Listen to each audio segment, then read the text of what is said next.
So hello everyone. Let me just change layout back to this just so you can see a bit more. And I hate the fact that it changes the frickin' color.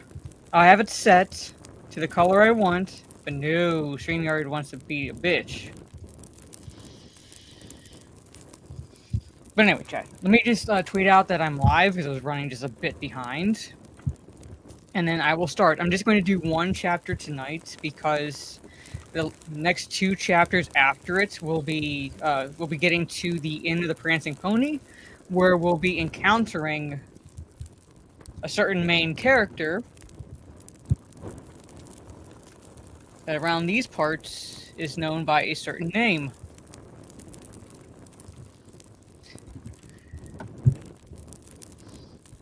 Can you guess who that is? I'm pretty sure you can, if you are Lord of the Rings fans.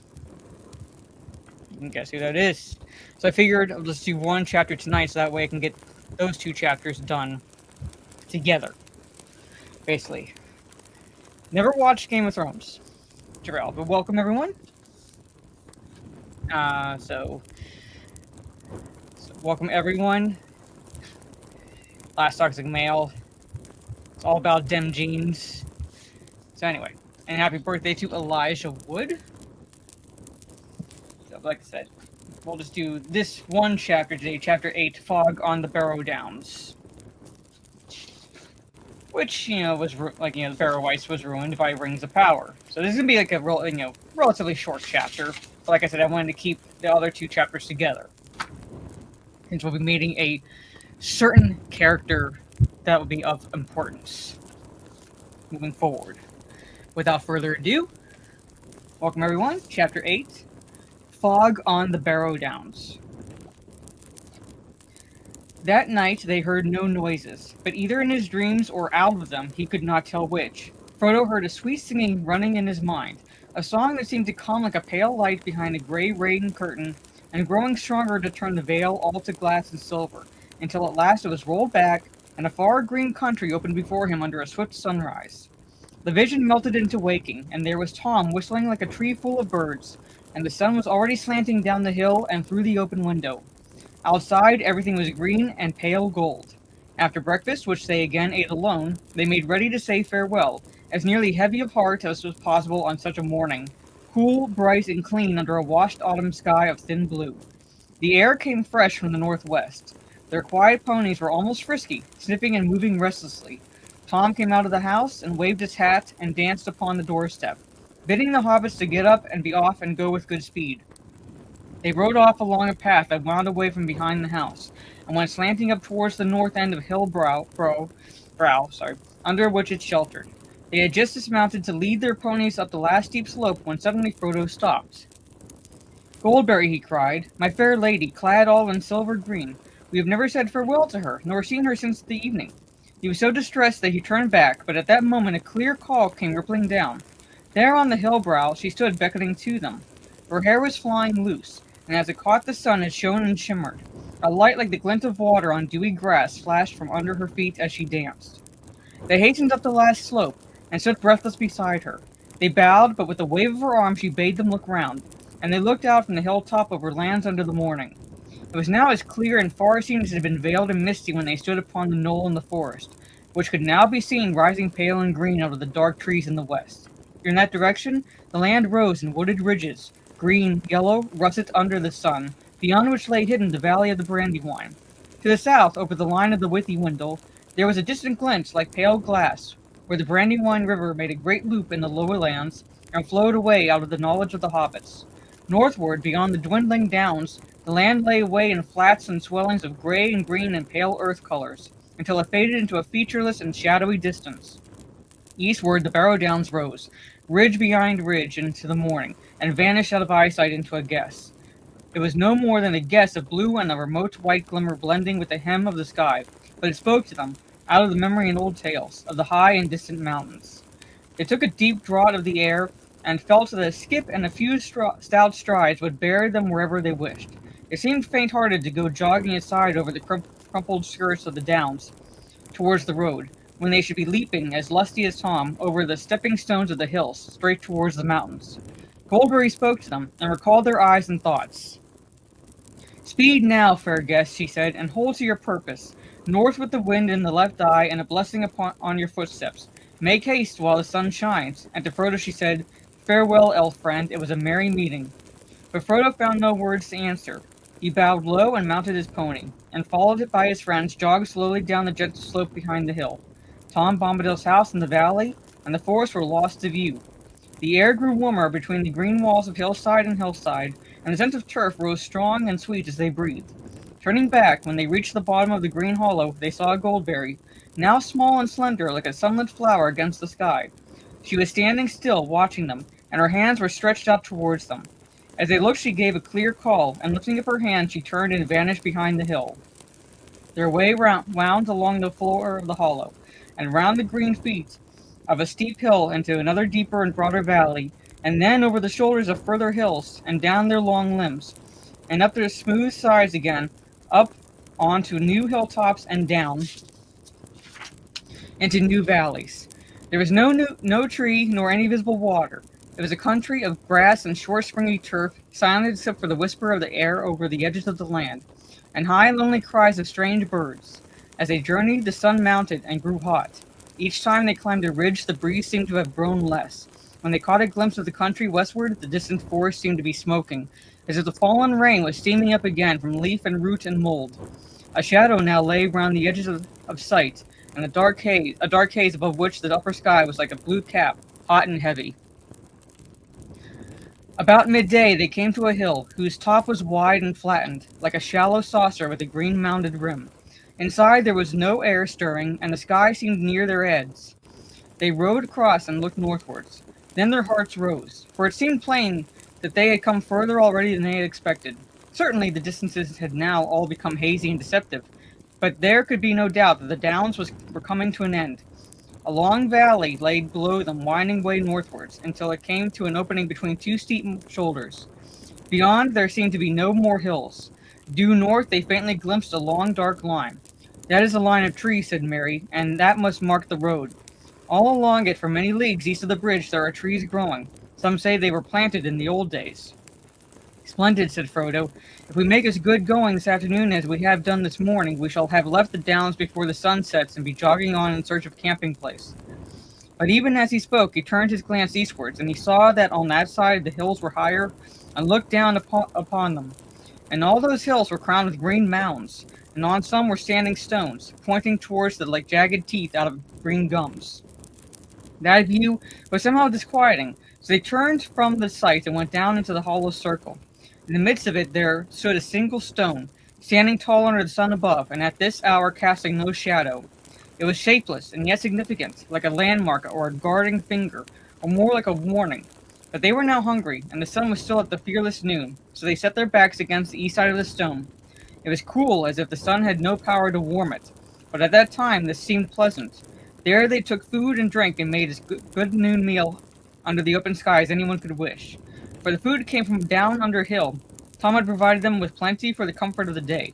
Their ponies unburdened strayed upon the grass, riding over the hills and eating their fill, the warm sun and the scent of turf lying a little too long, stretching out their legs, and looking out at the sky above their noses. These things are, perhaps, enough to explain what happened. However that may be, they woke suddenly and uncomfortably from a sleep they had never meant to take. The standing stone was cold, and it cast a long pale shadow that stretched eastward over them.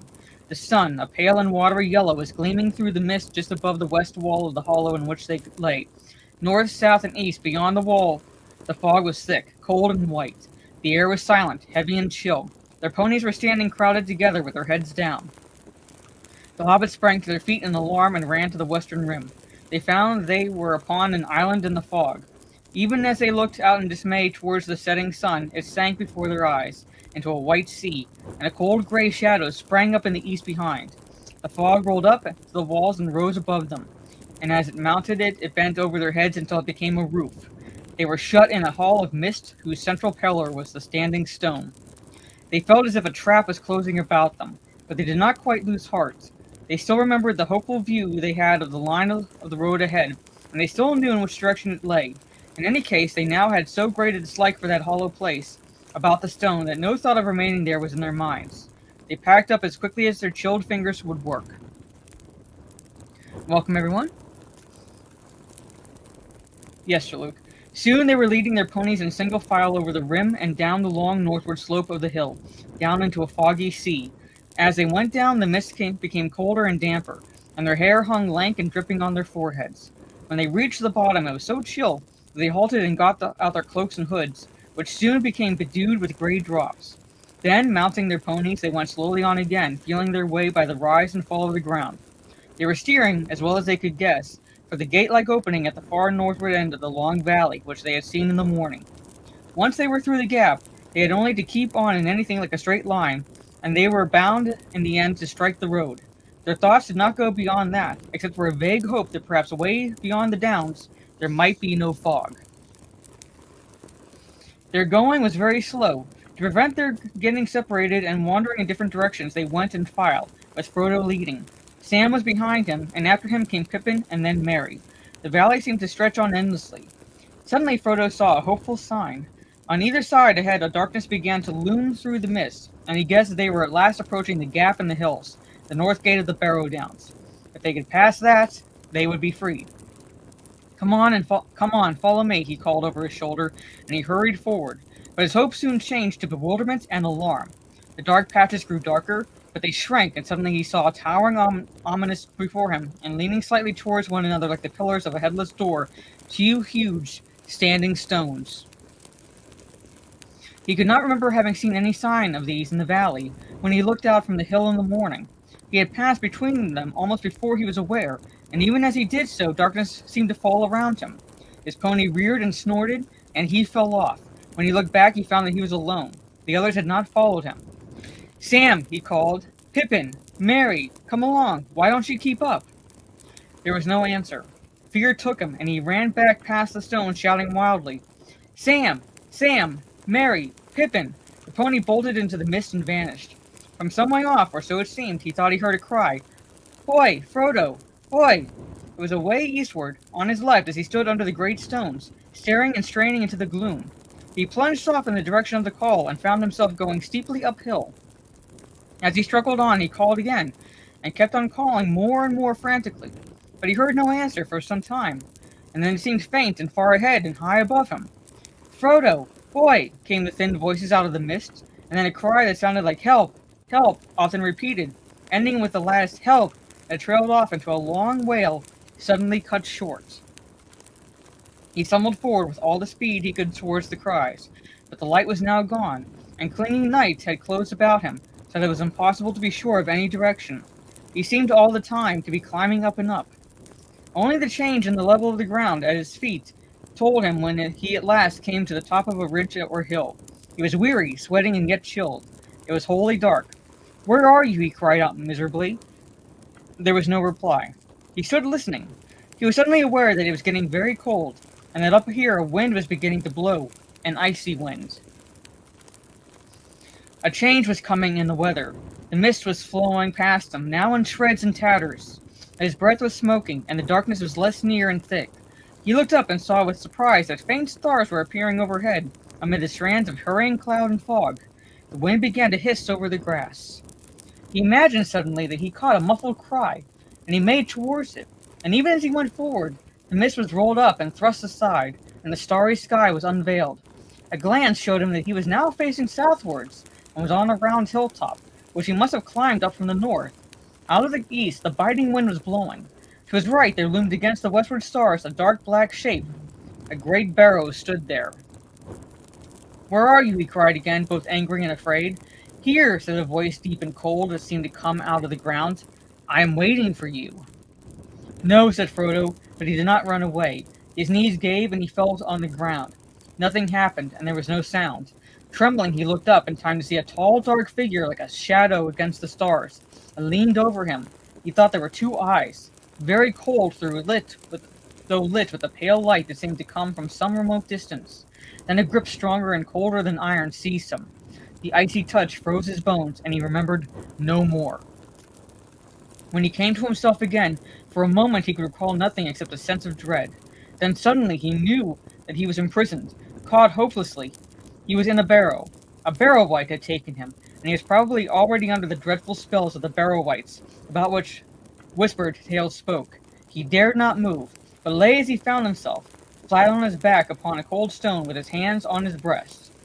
But though his fear was so great that it seemed to be part of the very darkness that was around him, he found himself as he lay thinking about Bilbo Baggins and the stories of their jogging along together in the lanes of the Shire and talking about roads and adventures.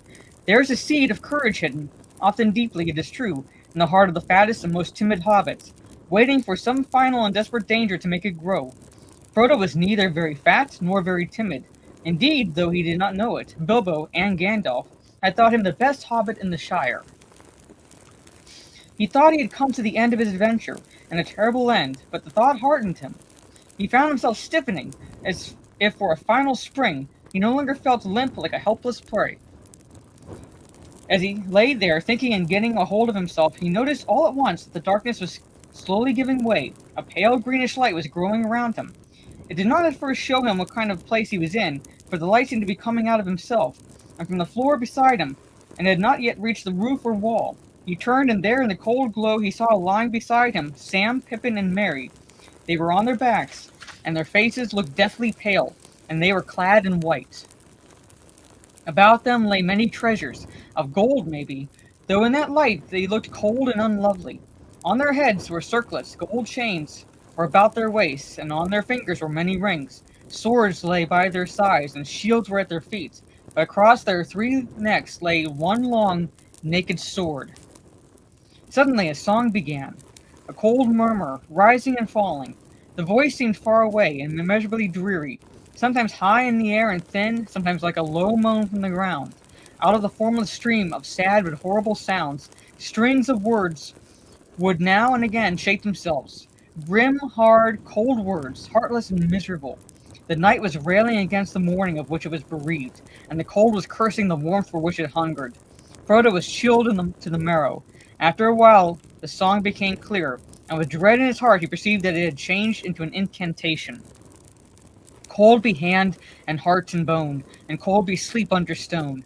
Never more to wake on stony bed, never till the sun fails and the moon is dead. In the black wind the stars shall die, and still on gold here let them lie, till the Dark Lord lifts his hand over dead sea and withered land. He heard behind his head a creaking and scraping sound. Raising himself on one arm, he looked, and saw now in the pale light that they were in a kind of passage which behind them turned a corner.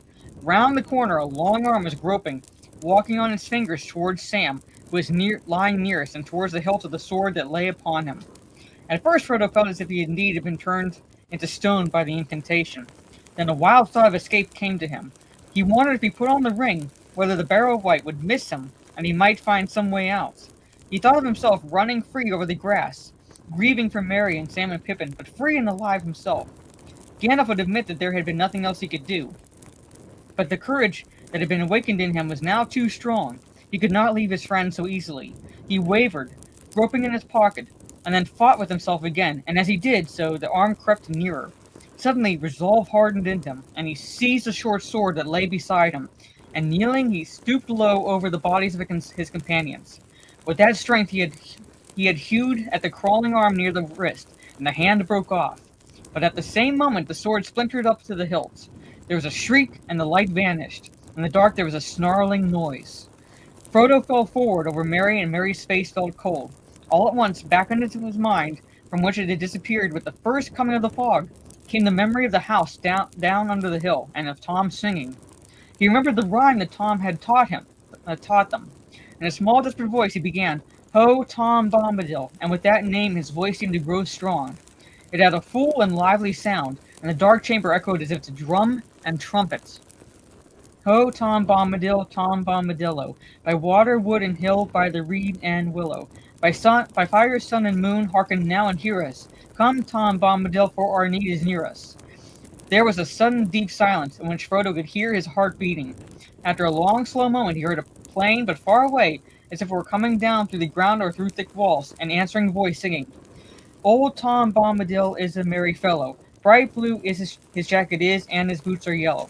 None has ever caught him yet, but for Tom he is the master. His songs are stronger songs, and his feet are faster." There was a loud rumbling sound as of stones rolling and falling, and suddenly light streamed in. Real light, the plain light of day. A low door-like opening appeared at the end of the chamber beyond Frodo's feet, and there was Tom's head, hat, feather, and all, framed against the light of the sun rising red behind him.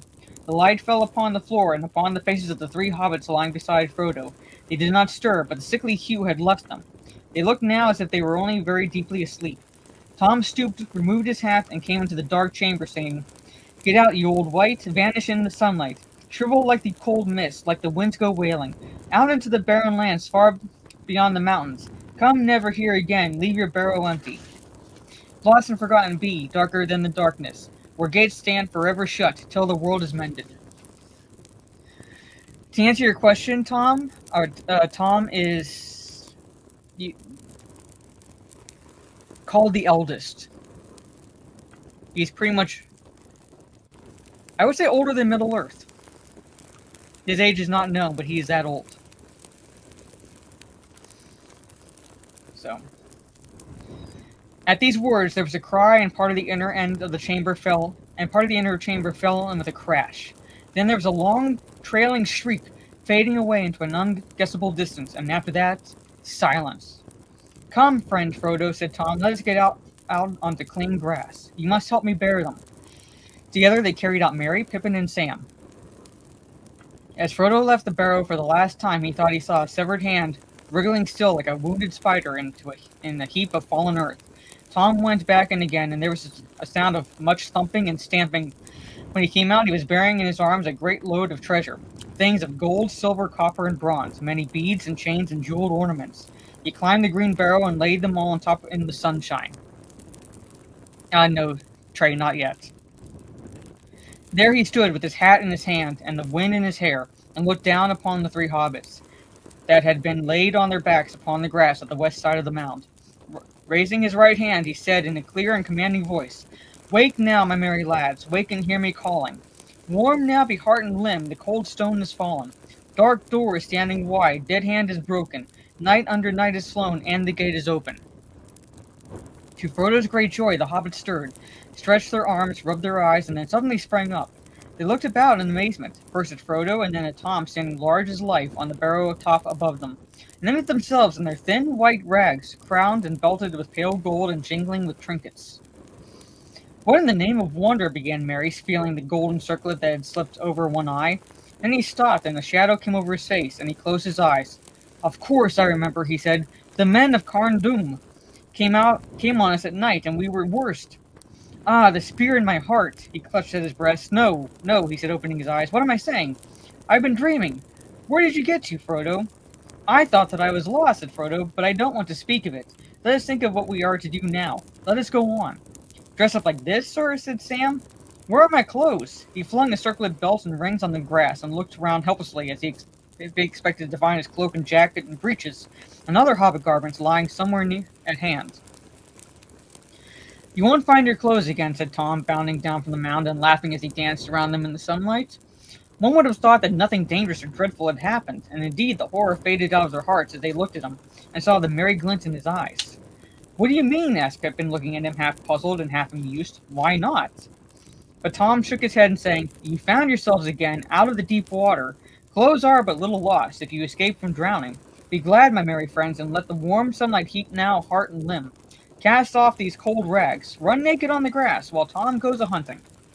He sprang away downhill, whistling and calling.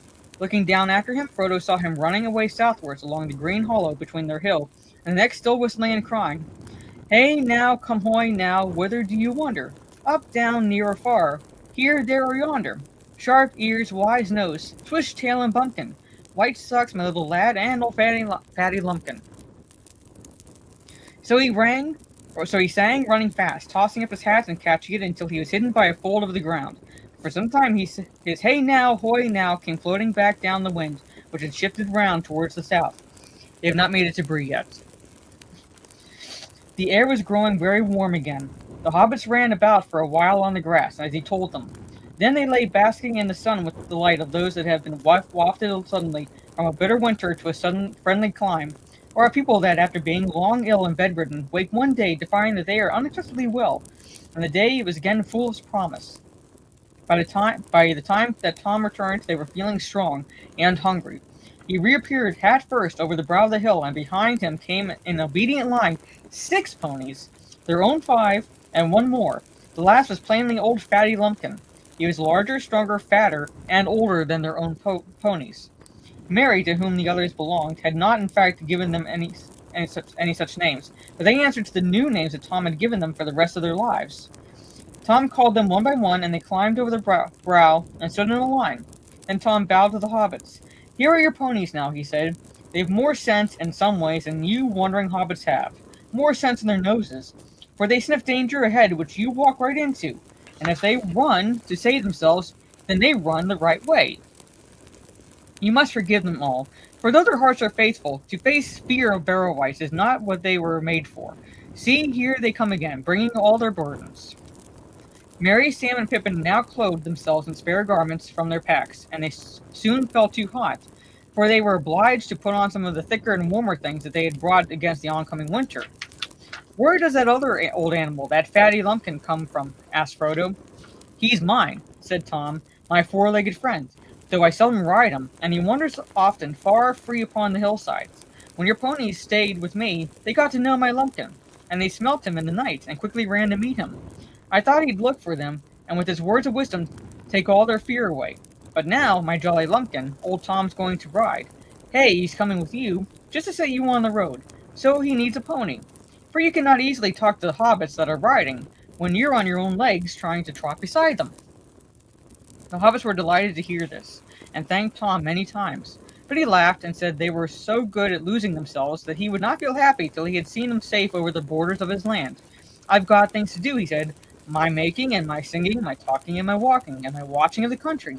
Tom can't be always near to open doors and willow cracks. Tom has his own house to mind, and Goldberry is waiting." It was still fairly early by the sun, something between 9 and 10, and the hobbits turned their minds to food. Their last meal had been lunch beside the Standing Stone the day before. They breakfasted now off the remainder of Tom's provisions, meant for their supper, with additions that Tom had brought with him. It was not a large meal, considering hobbits and the circumstances, but they felt much better for it. While they were eating, Tom went up to the mound and looked through the treasures. Most of these he made into a pile that glistened and sparkled on the grass. He bade them lie there, free to all finders, birds, beasts, elves, or men, and all kindly creatures, for so the spell of the mound should be broken and scattered, and no wights ever come back to it. He chose for himself from the pile of a brooch set, with blue stones, many shaped like flax flowers or the wings of blue butterflies. He looked long at it, as if it stirred by some memory, shaking his head and saying at last, "Here is a pretty toy for Tom and for his lady. Fair was she who long ago wore this on her shoulder. Goldberry shall wear it now, and we shall not forget her." For each of the hobbits he chose a dagger, long, leaf-shaped, and keen of marvelous workmanship, damasked with serpent forms in red and gold. They gleamed as he drew them from their black sheaths, wrought of some strange metal, light and strong, and set with many fiery stones. Whether by some virtue in these sheaths, or because of their spell that lay on the mound, the blade seemed untouched by time, unrusted, sharp, glittering in the sun. "Old knives are long enough as swords for hobbit people," he said. "Sharp blades are good to have if Shire folk go walking east, south, or far away into darker danger." Then he told them that these blades were forged many long years ago by men of Westernese. They were foes of the Dark Lord, but they were overcome by the evil king of Carn-Dûm in the land of Angmar. "Few now remember them," Tom murmured, "yet still some go wandering, sons of forgotten kings, walking in loneliness, guarding from evil things folks that are heedless." The hobbits did not understand his words, but as he spoke they had a vision as it were of great expanse of years behind them, like a vast shadowy plain over which they strode shapes of men, tall and grim with bright swords, and last came one with a star on his brow. Then the vision faded, and they were black in the sunlight world. It was time to start again. They made ready, packing their bags and lading their ponies. Their new weapons they hung on their leather belts, under their jackets, feeling them very awkward, and wondering if they would be of any use. Fighting had not before occurred to any of them, as one of the adventures in which their flight would land them. At last they set off. They led their ponies down the hill, then mounting them they trotted quickly along the valley. They looked back and saw the top of the old mound on the hill, and from it the sunlight on the gold went up like a yellow flame. Then they turned a shoulder of the downs and was hidden from view. Though Frodo looked about him on every side, he saw no sign of the great stone standing like a gate. Before long they came to the northern gap, and rode swiftly through, and the land fell away before them. It was a merry journey with Tom Bombadil, trotting gaily beside them, or before them, on Fatty Lumpkin, who could move much faster than his girth promised. Tom sang most of the time, but it was chiefly nonsense, or else perhaps a strange language unknown to the hobbits, an ancient language whose words were mainly those of the wonder and delight. They went forward steadily, but they soon saw that the road was further away than they had imagined. Even without a fog, their sleep at midday would have prevented them from reaching it until after nightfall on the day before.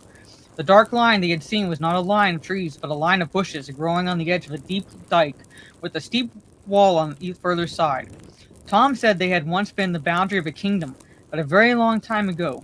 He seemed to remember something about it, and would not say much.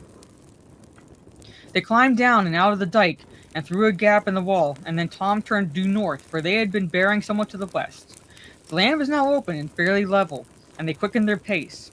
But the sun was already sinking low when at last they saw a line of tall trees ahead, and they knew that they had come back to the road, after many unexpected adventures. They galloped their ponies over the last furlongs, and halted under the long shadows of the trees. They were on the top of a sloping bank, and the road, now dim as evening drew on, wound away below them. At this point it ran nearly from southwest to northeast, and on their right it fell quickly down into a wide hollow. It was rutted and bore many signs of the recent heavy rain. There were pools and potholes full of water. They rode down the bank and looked up and down. There was nothing to be seen. "Well, here we are again at last," said Frodo. "I suppose we haven't lost more than 2 days by my short cut through the forest. But perhaps the delay will prove useful. It may have put them off our trail." The others looked at him. The shadow of the fear of the Black Riders came suddenly over them again. Ever since they had entered the forest, they had thought chiefly of getting back to the road. Only now, when it lay beneath their feet, did they remember the danger which pursued them, and was more than likely to be lying in wait for them upon the road itself. They looked anxiously back towards the setting sun, but the road was brown and empty. "Do you think," asked Pippin hesitatingly, "do you think we may be pursued tonight?" "No, I hope not tonight," answered Tom Bombadil, "nor perhaps the next day. But do not trust my guess, for I cannot tell for certain. Out east my knowledge fails. Tom is not master of riders from the Black Land far beyond his country. All the same, the hobbits wished he was coming with them. They felt that he would know how to deal with the Black Riders, if anyone did. They would soon now be going forward into lands wholly strange to them, and beyond all but the most vague and distant legends of the Shire, and in the gathering twilight they longed for home. A deep loneliness and a sense of loss was on them. They stood silent, reluctant to make the final parting, and only slowly became aware that Tom was wishing them farewell, and telling them to have a good heart and to ride on until dark without halting. "Tom will give you good advice till this day is over. After that, your own luck must go with you and guide you. 4 miles along the road you'll come upon a village, Bree under Bree Hill, with doors looking westward. There you'll find an old inn that is called the Prancing Pony.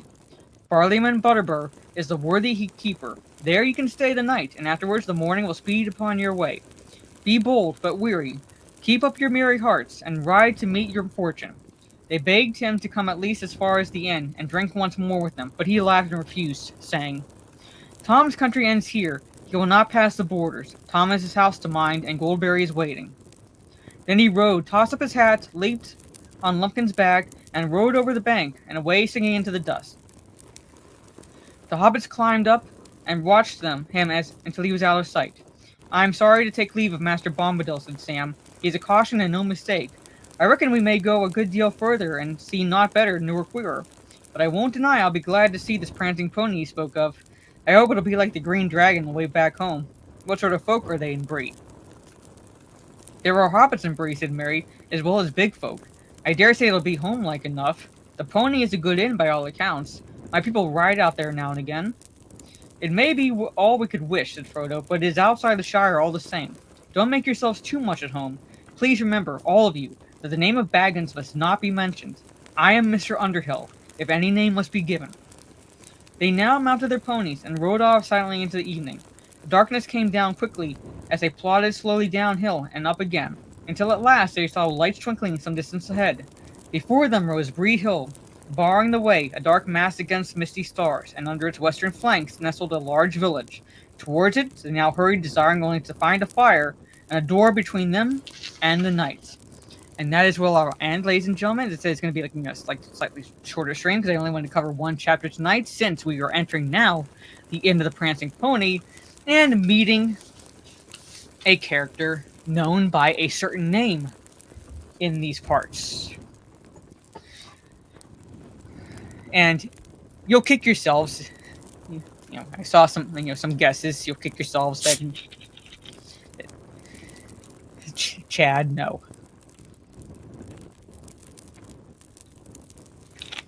But anyway. But yes, I wanted to cover the two chapters coming up together because of the fact that we will be meeting a certain character.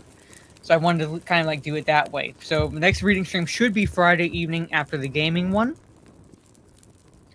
And tomorrow it will be Tommy, I'm just doing one chapter this evening because I wanted to cover the next two chapters together, since as I said we'll be meeting a certain character. So I wanted to do the next two chapters together rather than do two chapters tonight and then like wait until Friday, essentially. But anyway, Friday should be the next reading stream, and that should happen after the gaming stream. After the gaming stream, I should be doing with Minority Home. It's the Keep Talking and Nobody Explodes game, where basically I have to defuse a bomb, and Minority Home will be on the manual telling me how to defuse it. And anyone who's watched her streams with Disparu knows that this is going to be a shit show and a half, basically. But thank you again, everyone, for joining me. Hope you enjoyed the replay. If you did not catch it live and you're listening to it before you go to sleep, hope you enjoy listening to it. Again, said two chapters hopefully Friday. Tomorrow will be the Rocky 2 stream. Thursday I'll be on Orange Hat's account talking Warm Bodies. And then Saturday, chances are no stream. I'll just pretty much say no stream. Because I had to watch the replay of SmackDown before the Royal Rumble in the evening, and the Royal Rumble is going to be aired, I think it said 6 p.m. Eastern, so it's going to be airing starting on the early side, so there's no way I'm going to be able to do any stream Saturday before the Discord watch party of the Royal Rumble Saturday evening. So that is for up to the end of the week, and then next Sunday, Talking Nerdy to Us will be on Minority Home's channel, and I'll remind her of that, ladies and gentlemen. But anyway, take care. Have a good rest of your day or evening, wherever you are in the world. And I will see you all tomorrow talking Rocky 2 on YouTube. Good night and peace.